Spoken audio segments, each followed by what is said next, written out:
श्री स्वामी समर्थ। ही गोष्ट आहे एका व्यापाऱ्याची। एका व्यापाऱ्याला रात्री झोप येत नाही, म्हणून तो बाहेर फिरण्यासाठी येतो। शेजारी एक मंदिर असतं, त्या मंदिरात तो जातो। पण बघतो तर एक उदास माणूस रात्री 2:30 वाजता त्या मंदिरात बसलेला दिसतो। व्यापारी त्याला विचारतो, तू इकडे काय करतोस?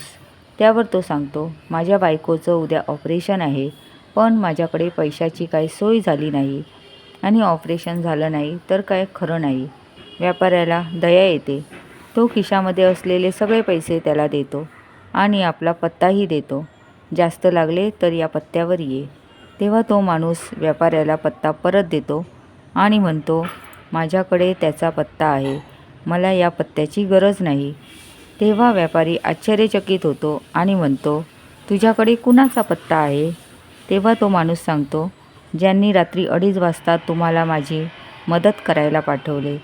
म्हणून कठीण काळात देवाची नक्की आठवण करा। देव कुठल्या ना कुठल्या रूपात येऊन तुमची मदत नक्की करणार। श्री स्वामी समर्थ।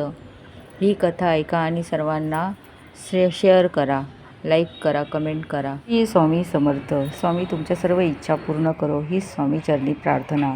श्री स्वामी समर्थ।